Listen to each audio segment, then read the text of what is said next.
Casa de Restauración. Una vez más, la pastora Cesarina Che por aquí con ustedes. Y hoy candente con uno de esos temas difíciles de tocar, pero yo sé que para ti y para mí será de gran bendición. Siempre recordándoles que estamos ubicados en el Bronx y que estamos aquí con puertas abiertas. Vamos a ver qué dice el Señor en esta tarde.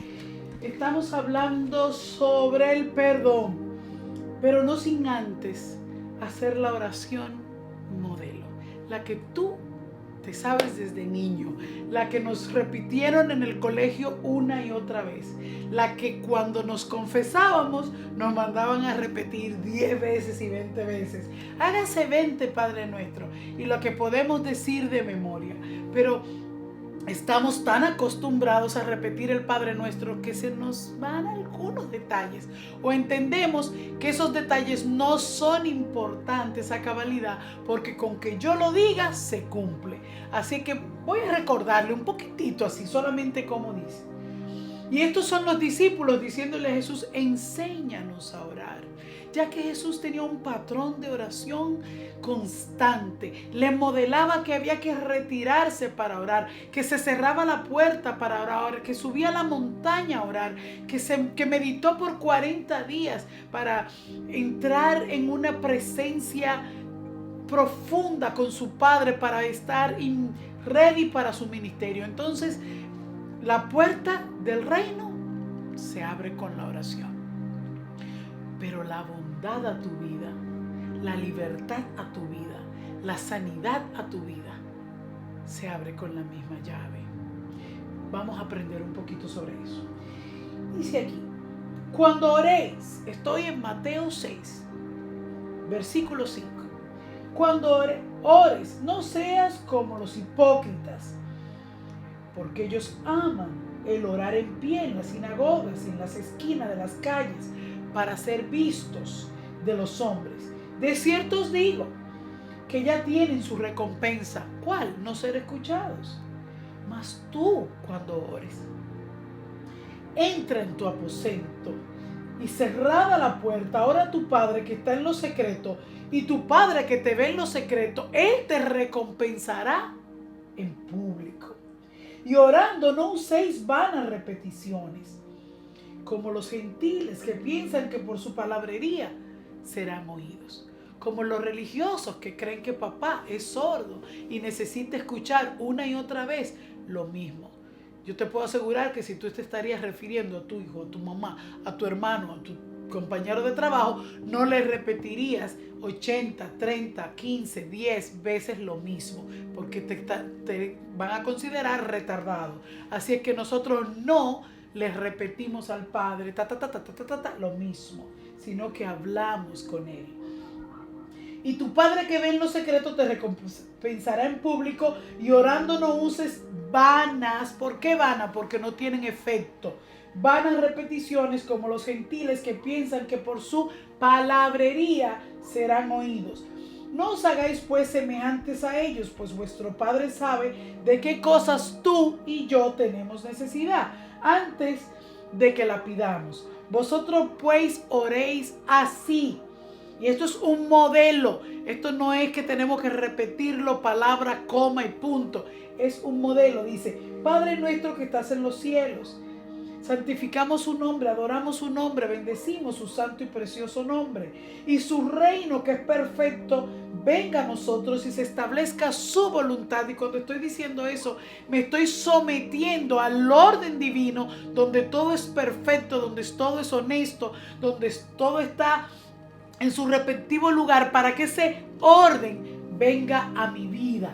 Le estoy dando permiso, Señor, así como han sido ordenadas las cosas en el cielo, también sea en la tierra, también sea en mi casa, también sea en mi corazón. Estoy dándole plena autoridad al Señor de trabajar y ordenar mis pasos.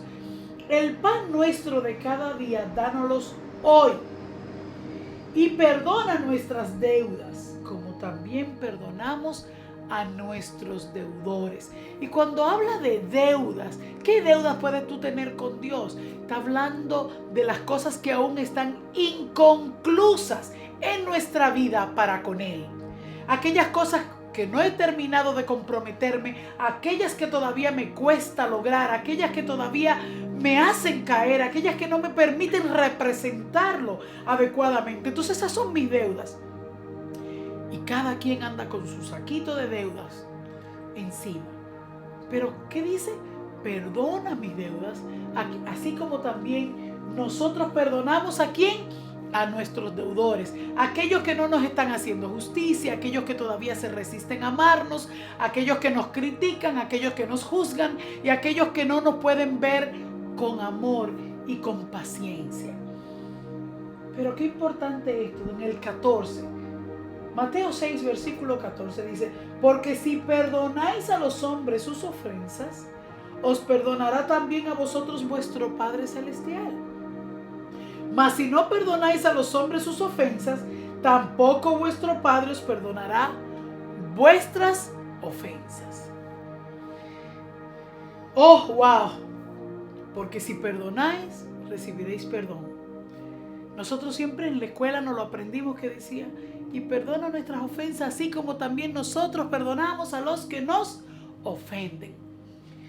Estábamos dando por hecho de que ya nosotros estamos perdonando a los que nos ofenden. Y tenemos desde niños escuchando esta oración, repitiéndola como loro, pero para todos nos cuesta perdonar. A todos nos cuesta entender qué significa realmente perdonar.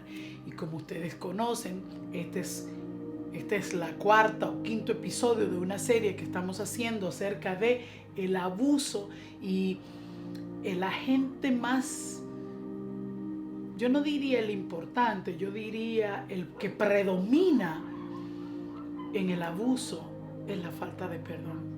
Porque si algo está justificado para no perdonarse, sería el abuso, sería la violación, sería la humillación por la que pasamos. Así es que muchos de nosotros que vivimos y atravesamos la situación de ser abusados sexualmente y emocionalmente, por muchos años justificamos nuestro dolor y nuestra falta de perdón, que luego tomó otra estatura y se convirtió en raíz de amargura, en resentimiento, en falta de perdón en sí mismo, en falta de perdón a mí misma y por ende falta de perdón a los demás. Así es que todas las llaves estaban en un gran llavero, pero todos los candados estaban cerrados. Así es que repetimos de nuevo: porque si perdonáis a los hombres sus ofensas, os perdonará también a vosotros vuestro Padre Celestial. Y dice lo contrario. Parece que nos costará entender que nuestro Padre está dispuesto a perdonarnos, pero ¿cuánto estoy dispuesto yo a perdonar el daño que sigo llevando en mi corazón? ¿Y cuánto estoy dispuesto a perdonarme yo para poder perdonar a otros? Podemos estar sentados, como tuve yo, en casa de papá, muchos años ya tomando estatura de servidores, líderes en diferentes áreas de nuestra iglesia, de nuestra comunidad, y seguir guardando ese cofre podredumbre de la falta de perdón en medio de nuestro corazón. Estar atesorando eventos y personajes en nuestra propia cárcel personal. ¿Por qué nos es tan difícil perdonar? Te voy a explicar por qué. Y para eso voy a leer un versículo más en Hechos, capítulo 2, versículo 38. Y esto es Pedro, está dando uno de sus grandes sermones, pero sobre todo aquel donde mucha gente fue confrontada con su verdad. Y el objetivo de estas herramientas que vienen como derivado, que salieron del río del dolor, porque yo no puedo sentarme aquí a predicarte sobre cómo perdonar si yo nunca viví la falta de perdón? No tengo la autoridad para hacerlo, para tomarme el tiempo de sentarme a hablarte de cómo perdonamos a quien nos abusó, a quien nos amedrentó por años, a quien se robó nuestra infancia, a quien se robó parte de nuestros sueños, a quien nos hizo tener pesadillas, a quien nos ultrajó en todas las maneras posibles, a quien envenenó nuestra alma. Es necesario pasar por ello para yo poder decírtelo. Si no, mis palabras fueran huecas y vacías. Y como ya dije, estamos hablando de esto como derivado, puede ser que tú no hayas visto ningún video anterior donde testifiqué sobre el abuso, cómo surgió dentro de mi propia casa, dentro de la seguridad de mi hogar, cómo fui abusada por años por un familiar y luego por otros miembros cercanos de la familia. Cómo pude superar esto y cómo pude sobre todo abrir la cárcel y dejar ir a aquellos que me habían dañado tanto. Hoy que siento que me hizo tanto bien, quiero compartirlo contigo y quiero darte herramientas poderosas para hacerlo, porque esto no es un don humano, esto es un regalo de Dios. El perdón es un regalo de Dios. Tú puedes ir a 1000 talleres donde se hable de cómo perdonar y te puedes gastar miles de horas con el psicólogo, con la psiquiatra, con el consejero, y todo el mundo te va a dar un consejo.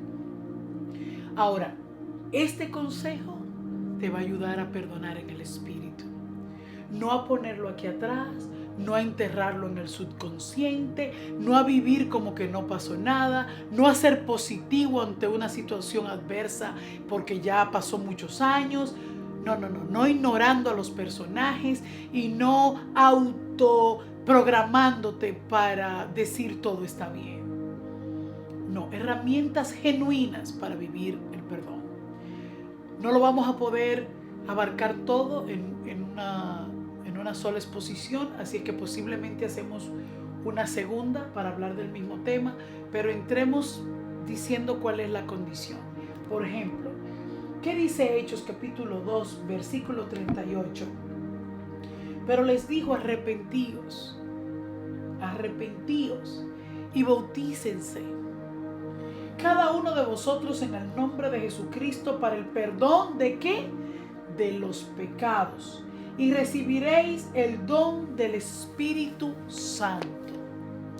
Y bueno, pareciera que no estoy hablando de perdón.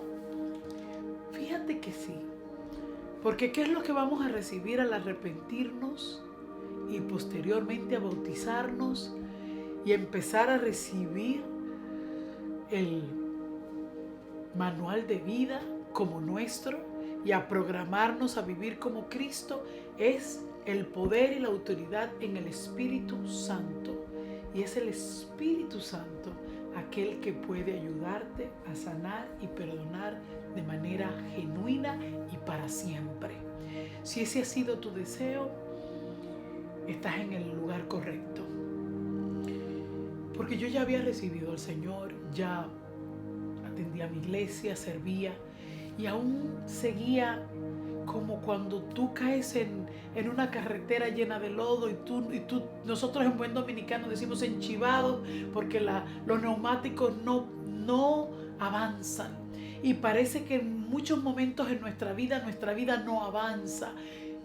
Por supuesto, la palabra dice que es imposible que recibamos el perdón y que recibamos, pudiéramos decir, que autoridad en el mundo espiritual mientras estamos encadenados por un espíritu de falta de perdón. Inmediatamente se crea la ofensa. Y en muchas familias, si no toco esto, voy a permitir que haya una laguna en la exposición. Hablemos de las generaciones pasadas. Hablemos de este espíritu de falta de perdón que acompaña familias completas, descendencias completas, desde la segunda, tercera y cuarta generación atrás. Y muchas de estas agresiones, como el abuso que se da en las familias, también pasó en la generación anterior. Por ende, Satanás tiene la autoridad y lo trae a esta próxima descendencia y lo seguirá trayendo a menos que nosotros lo cortemos y lo saquemos de raíz. No de boca, sino de espíritu. Te lo digo de nuevo, no en la boca está mi perdón, sino en mi espíritu. Hasta que yo no lo pueda quebrantar en el espíritu, hasta que yo no lo pueda sacar de raíz, va a continuar generación tras generación, porque es una iniquidad en mi línea de sangre. Así como vamos al doctor y decimos que tengo diabetes, que tengo abuelos, padres que tienen alta presión, inmediatamente me quieren decir que yo también heredo alta presión. Así que puedo estar heredando el abuso, puedo estar heredando cualquier obra que Satanás haya empezado en el linaje de sangre de mi familia en los pasados tiempos, con mis abuelos, con mis bisabuelos, con mis tatarabuelos, en fin. Pero esta es mi época, esta es la tuya. Tú eres el eslabón de esta temporada en tu descendencia y a ti te corresponde ser sano y ser libre. Si tú quieres serlo, entonces continúa viendo este video. Cuando el Señor empieza a hablarles, les está diciendo, es necesario que cada instante que tú vengas a la presencia del Padre, tú le muestres aquellas cosas que aún te cuestan perdonar. O aquellas personas que nos cuestan perdonar. Pero para aquello necesito entender que el Señor lo sabe todo y que estuvo con nosotros cuando ese evento tomó lugar. En esa misma hora, en ese mismo segundo, en aquel lugar donde se perpetraba el peor de los abusos, estaba Jesús. Estaba su amor, estaba su cobertura, estaba su misericordia, estaba su empatía. Y lo hablamos en el capítulo donde estamos preguntándonos por qué a mí. Pero cuando empezamos a entender que Él, que es el todo, que está en todo lugar, que es omnisciente, que es omnipresente, y estuvo conmigo y quiere sanarme, me quiere entregar una llave poderosa que se llama perdón. Pero solo pueden tener acceso a ella aquellos que han recibido a Cristo. Entonces, mi primera gran decisión es: recibo a Cristo, quien por su sacrificio me perdona todos mis pecados y todas mis iniquidades y toda mi manera de vivir. Entonces, una vez en Cristo Jesús, empoderada en el Espíritu Santo, Pedro está diciendo aquí, ¿qué deben hacer? Arrepentíos y convertíos. Bautícense y entonces vendrá sobre ustedes el Espíritu Santo. Y el Espíritu Santo te lleva a esta decisión. Es que no siento perdonar. Es que no puedo, es que no me sale. Es que el día que Dios lo ponga, es que Dios no lo tiene que poner. Ya está establecido en su palabra. Es un mandato. Un mandato que repetimos de manera hueca y vacía cada vez que oramos el patrón del Padre Nuestro. Lo digo, pero no lo hago. Lo hablo, pero no lo cumplo. Porque creo que con decirlo ya basta. No, se supone que cuando decimos que estamos perdonando a todos los hombres, estoy exponiendo todo mi ser. Y todo mi ser debe ser transparente y genuino delante de Dios. Y en esa cajita de recuerdos, en ese cofre, no debe haber nada. ¿Cómo así? Es que yo no siento perdonarle. Es que cada vez que pienso en perdonarle, me vienen todos esos recuerdos. Me vienen las palabras amenazantes. Me viene el miedo, me viene el recuerdo de las manos frías, de la sudoración, del pavor, de la rabia, de la ira que sentía, de la impotencia que sentía. Todo eso se va a ir cuando perdones. Pero ¿cómo lo hago? Es una decisión. Es una de las decisiones más, yo no voy a decir que difícil, pero sí es difícil, y en el Espíritu, solo lo puedes lograr en el Espíritu Santo. Él es quien puede llevarnos a la revelación y la autoridad del perdón. Por cuanto nunca lo voy a sentir, por cuanto nunca voy a amanecer hoy y voy a decir, hoy siento que voy a perdonar. Y usted puede mentirse a sí mismo por años. Y usted puede decir, no, ya yo perdoné esa ofensa. Yo ya no me acuerdo de ella. Es más, ya yo no hablo de eso. Y eso ya no me causa náusea, no me quita el sueño, no me da dolor. Ya eso yo lo olvidé. Sin embargo, cuando vemos a la persona sentimos miedo, rabia, ira. En nuestra mente queremos que le pase un camión por encima, que se caiga de un 10º piso, que se ahogue. O a lo mejor decimos, ya no le quiero desear ningún mal, pero no siento misericordia por esa persona, no siento empatía por esa persona. Entonces necesito perdonarlo en el Espíritu. Y dice la palabra de Dios que perdonar en el Espíritu es un don de Dios, es un regalo de Dios. Y es necesario que obtengamos ese regalo y que tomemos esa decisión. Así como un día yo tomé la decisión y decido seguir a Cristo, entonces yo empiezo diciendo, yo decido perdonar. No porque lo siento, porque no es una emoción, no porque lo pienso, no porque lo razono, no porque quiero engañarme a mí mismo y engañar a Dios y decir que perdoné o engañar a los demás, sino porque en el momento en que yo realmente hago el ejercicio del perdón, yo recibo el beneficio del perdón. Y el beneficio es mi libertad. Porque mientras yo tengo a alguien encarcelado, yo me vuelvo carcelero. Y mientras yo hago esa función, yo todo el tiempo estoy sentada, paso horas, días, noches, sentada junto a esos barrotes. Noches enteras velando que este prisionero no se salga de nuevo. Pero cuando yo abra esos barrotes, no solo él sale, sino que yo ya no me tengo que sentar frente a ellos. Ya no tengo que velar, ya no tengo que perder el sueño, ya no tengo que cuidar nada. Simplemente soy libre. ¿Cómo hacemos esto? Yo te voy a contar mi historia, cómo yo lo logré. Primero meditando, cada vez que leía la palabra, me sentía que no estaba siendo genuina, que no estaba siendo honesta con el Padre, porque aunque yo estaba feliz y testificaba de cómo Él había perdonado mis pecados, yo aún no perdonaba a mis opresores. Y empecé a pedirle al Señor, ¿cómo puedo hacer esto? Y un día fui ministrada a sí mismo, necesitas decidirlo, nunca lo vas a sentir. Yo decía, es que no lo siento aquí, entonces estoy siendo hipócrita. Decía, no, nunca vas a sentir eso. Es necesario que tomes la decisión. Y entonces el Señor empieza a sanar de adentro hacia afuera. Y yo tomé la decisión.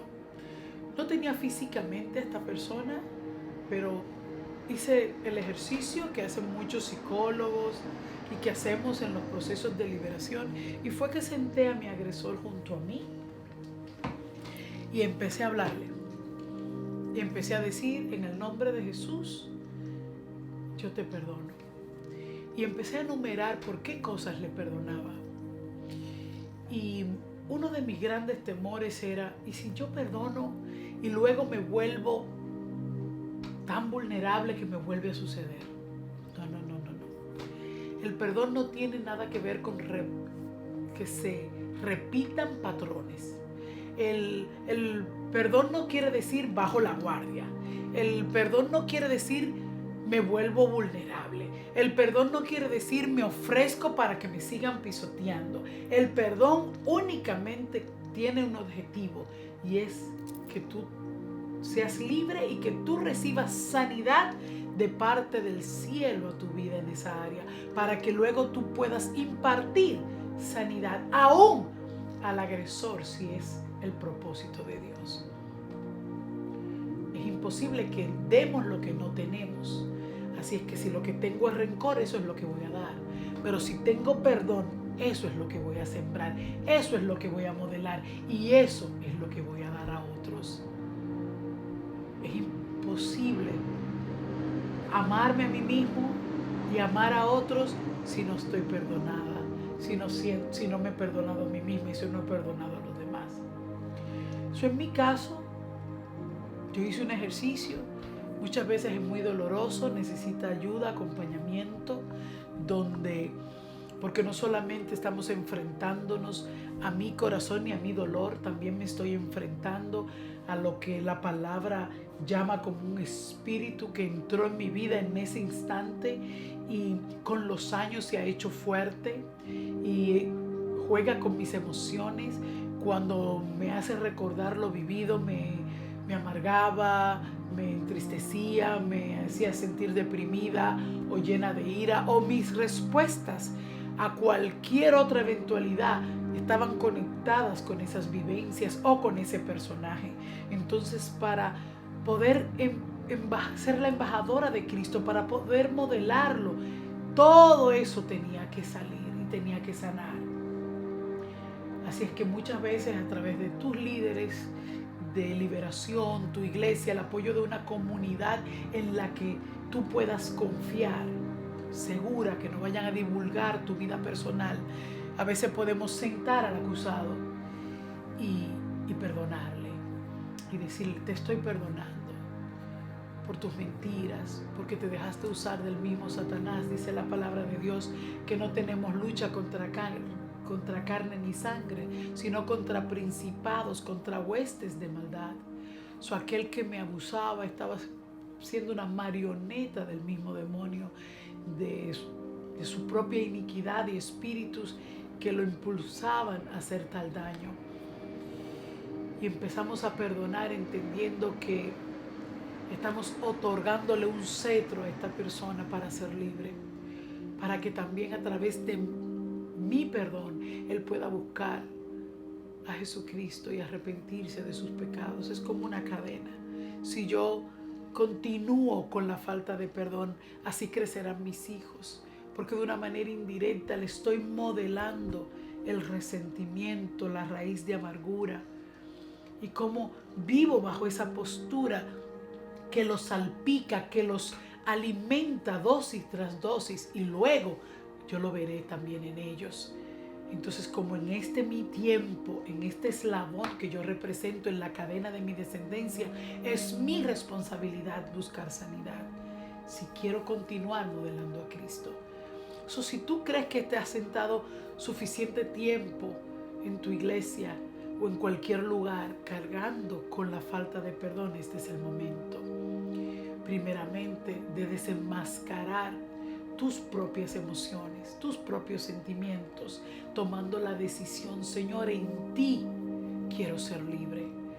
Hoy decido, así como un día fue escrito de mí que yo recibí a tu Hijo Jesús, hoy quiero que se escriba en el libro de la vida que he decidido perdonar. Para muchos es tan duro que hay que escribirlo. Otros apenas pueden articular palabras. Lloran y se entristecen porque el Espíritu Santo puede traer de nuevo estas escenas tras escenas. Y en mi caso trajo una parte, y cada vez que volvía, que el Espíritu Santo entendía que yo estaba lo suficientemente fuerte, me hacía ver reacciones que me confrontaban con mi falta de perdón, y entonces traía a colación, y yo volví a invitar al Espíritu Santo. Te invito a ese momento, te invito a esas noches, te invito a tal instante, y declaro que esa vida es suelta de mí, que lo perdono, que perdono tales y tales palabras que hacían eco en mi corazón, en mi mente, tales acciones. A veces una mirada, a veces una acción te hace sudar porque te recuerda un momento de dolor. Entonces entendía: Señor, estuviste allí, En el nombre poderoso de Jesús. Gracias por haber estado conmigo. Gracias porque yo lo puedo contar. Mucha gente nunca tendrá este privilegio. Mucha gente vivirá bajo la sombra. Jamás tendrá la vida abundante que Jesús le prometió. Jamás será libre. Dice la palabra que si no perdona vas a tener estorbo en tus oraciones. Entonces puedo pasarme toda la vida jugando al religioso y estar sentado y servir al Señor y decir que todo está bien y orar, pero mis oraciones no pasan del techo. Y puedo ser bendecido y aún así mis oraciones no pasan del techo. No confundamos una cosa con la otra. Yo estoy hablando de sanidad interior. Yo estoy hablando de modelar a un Cristo que murió para que nosotros fuéramos perdonados. Y entonces me está exigiendo que yo muera a mí misma. Y parte de mi muerte es sacar a mis opresores de adentro. Parte de mi muerte es no darme el lujo de seguir sintiendo rencor. Parte de mi muerte es decir, yo te perdono. Parte de mi muerte es negar esos sentimientos que justifican la falta de perdón en mí. Yo quiero morir para que Cristo vive en mí. Y Cristo representa perdón, porque Cristo murió para que nosotros fuéramos perdonados de todo pecado. Entonces, si yo quiero ser un verdadero embajador, si yo quiero vivir la vida de Cristo aquí y en mí, yo necesito obedecer. Y Él no se fue muy profundo. Enséñanos a orar. Maestro, enséñanos a orar. En la oración base, en aquella que tú te sabes. Posiblemente la has dicho 1,000,000 de veces, pero nunca has puesto en práctica lo que dice. Y yo perdono a aquellos que me han ofendido, a aquellos que me han lastimado, para que el Padre perdone mis ofensas. Vamos a leer un versículo más. Vámonos a Colosenses 3, a partir del versículo 13. Vamos a hablar de cómo lo ve Dios. Dice, soportados unos a otros y perdonándonos unos a otros. ¿Cómo? Perdonándonos unos a otros. Si alguno tuviese queja contra otro, de la manera que Cristo os perdonó, así también hacedlo vosotros. O sea, no hay una justificación. Dice, así como Cristo te perdonó, nos corresponde perdonar a otros. Y sobre todas estas cosas, vestidos ¿de qué? De amor, que es el vínculo perfecto. Y la paz de Dios gobierne en vuestros corazones, a la que asimismo fuisteis llamados en un solo cuerpo, y sed agradecidos. ¿A qué fuiste llamados? A estar en paz. Si tú sientes que necesitas el ingrediente del perdón en el espíritu, necesitas tratarlo como lo que es, un espíritu. Y dice que no se nos ha dado espíritu de cobardía, sino de amor, de poder y de dominio propio. Llénate del amor de Jesús, aquel que compró todo perdón para ti. Del dominio propio, sienta a los opresores y dales la libertad. En el nombre poderoso de Jesús, por el poder de su sangre y el poder del acuerdo, tú y el Espíritu Santo son más que suficientes para lograrlo. No vamos a poder abarcar todo en esta sola temporada, pero sí quiero animarte. Empieza a orar para perdonar, empieza a orar para que se te revele lo que está oculto, empieza a desautorizar al espíritu de falta de perdón. Niégate a ti mismo en cuanto al resentimiento y créele al Espíritu Santo por libertad. Son nuestros deseos y continúas hacia el camino a la vida abundante que Jesús te prometió. Esos son aquellos designios del Señor para ti y para mí. En el nombre de Jesús.